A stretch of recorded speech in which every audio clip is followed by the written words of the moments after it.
informar qué ministros votaron en contra de blindar las obras prioritarias, de no blindar las obras prioritarias. Y esos ministros fueron, digámoslo sin rodeos, el traidor Juan Luis González Alcántara Carranca, exdirector de la Escuela de Derecho de la Universidad de Anáhuac, y quien de hecho, usted lo recordará, fue nominado en diciembre de 2018 por el propio presidente López Obrador para ocupar el cargo de ministro que hoy ocupa.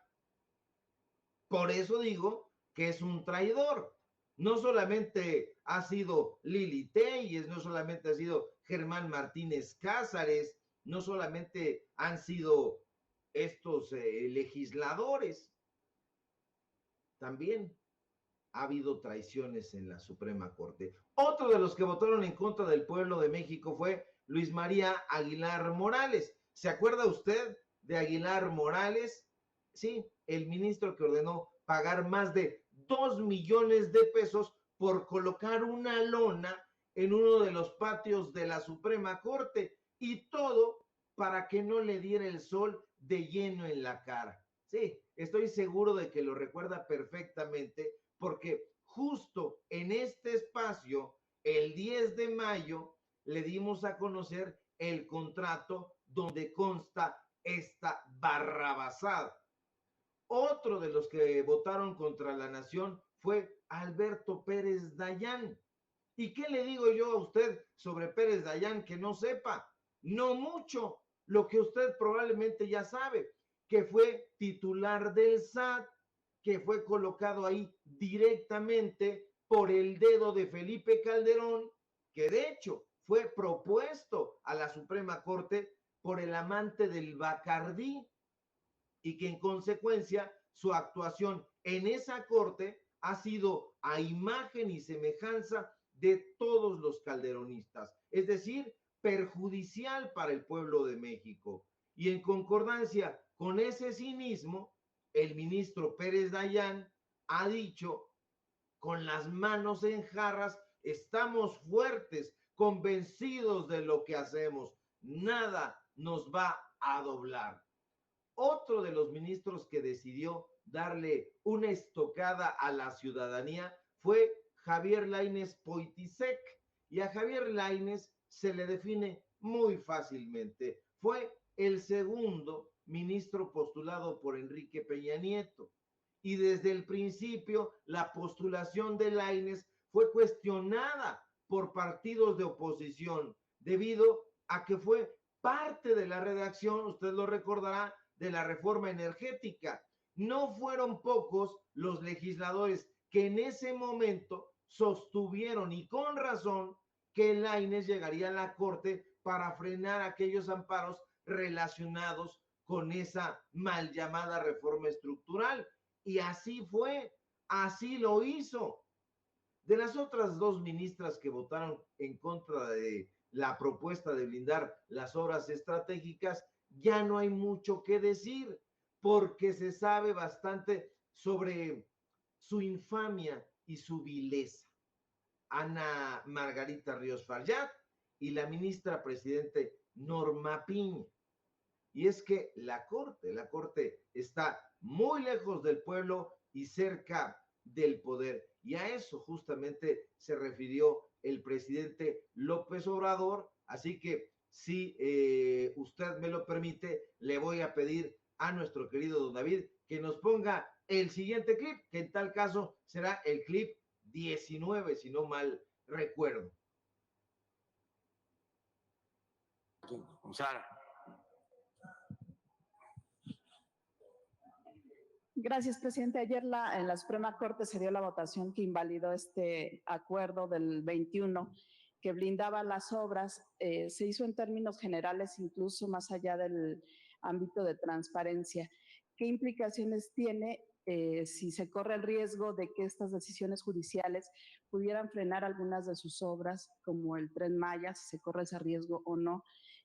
O si esto queda anulado ya con el nuevo decreto de hace unos días. Sí, nos adelantamos porque ya sabíamos que en la Corte había la intención de frenar las obras que estamos realizando en el sureste, el Tren Maya, el Istmo y otras obras importantes de beneficio para la gente. Y la Corte, como se dice coloquialmente, ya la perdimos.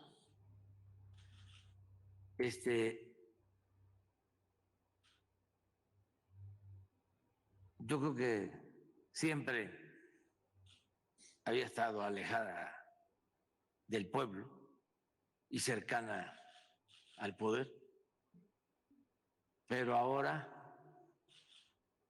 de manera descarada están al servicio de los potentados, de la minoría, de lo que conceptualmente, teóricamente, se conoce como la oligarquía. Es el poder de los ricos. Eso es la oligarquía. La democracia es el poder del pueblo. Entonces, el Poder Judicial y en particular la Suprema Corte están al servicio de la minoría.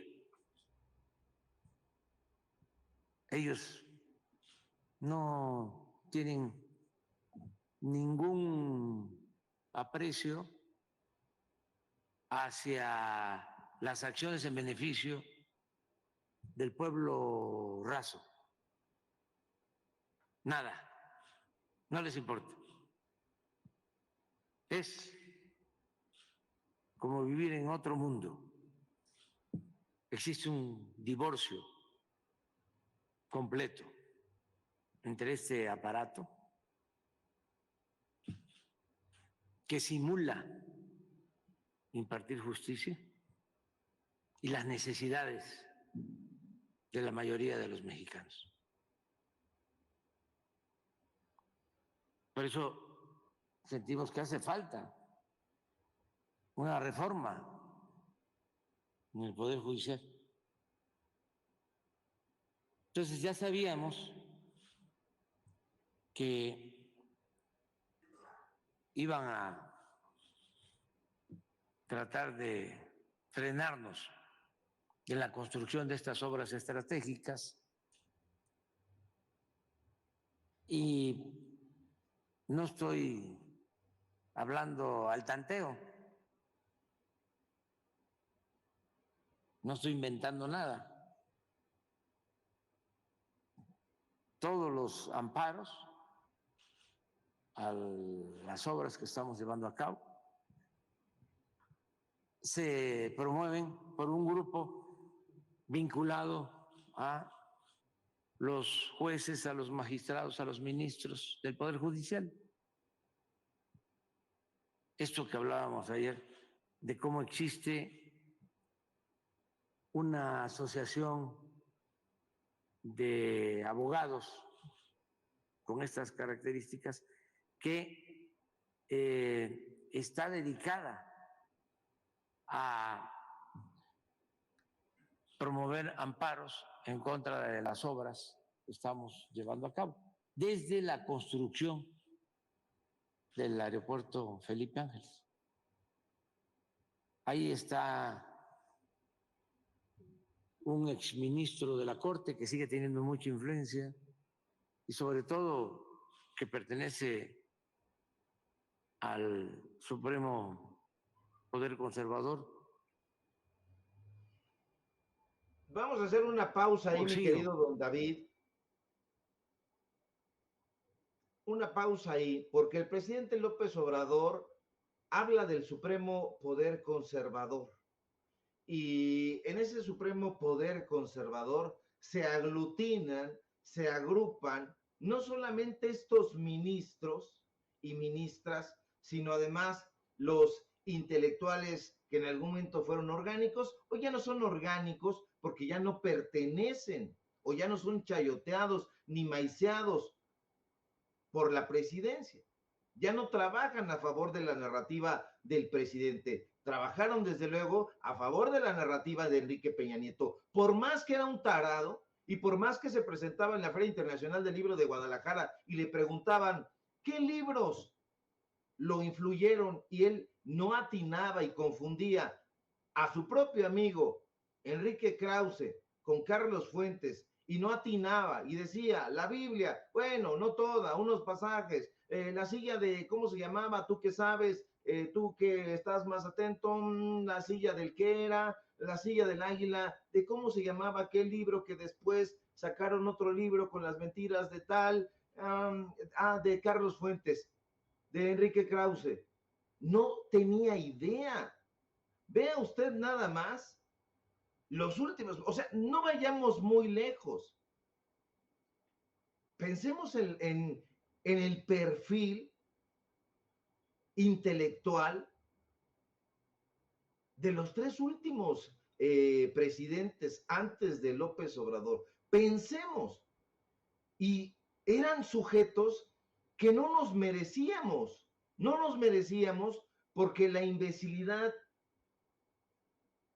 de Enrique Peña Nieto era el equivalente a la estulticia del borracho de Felipe Calderón, pero a su vez era equivalente a la rusticidad, por decirlo metafóricamente, de un personaje como Vicente Fox, un tipo cerril, un tipo auténticamente mequetrefe, sin ninguna instrucción intelectual, sin ningún tipo de conocimiento de nada, asesorado por todas partes, porque los tres juntos, como diría el poeta Schiller, no formaban juntos un solo imbécil.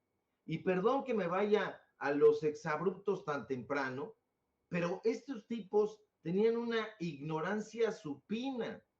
Hoy la derecha no atina a cómo responderle, a pesar de que envía a toda su caballeriza al presidente López Obrador, un presidente que se puede plantar en una conferencia sin libreto, sin guión, sin prompter, sin nada.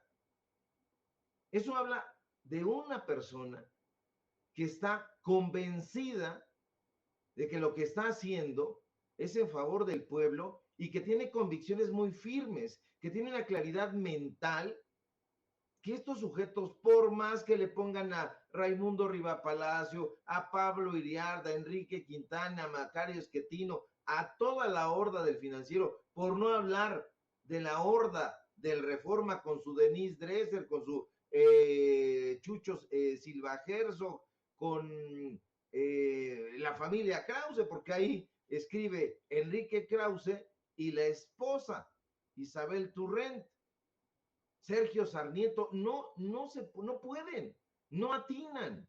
Hay un descontrol y los ha puesto en jaque. Ahora, continuando con este tema de los ministros que decidieron respaldar al pueblo fueron Arturo Saldívar que anda en vaivenes, Jorge María Pardo, Mario Pardo Rebolledo, Alfredo Gutiérrez Ortiz Mena, Loreta Ortiz, que también anda, como decimos aquí en mi barrio, entre azul y buenas noches, y como ya es habitual, Yasmín Esquivel, quien, fíjese usted, pudo ser la presidenta de la Suprema Corte de Justicia, pero los ardides y golpes bajos en su contra estuvieron a la orden del día.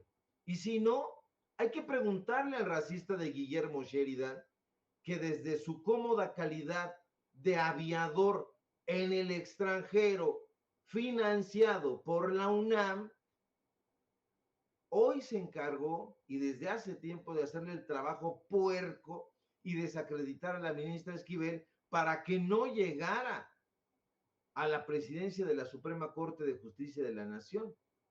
Por cierto, que estoy viendo que nuestro jefe de información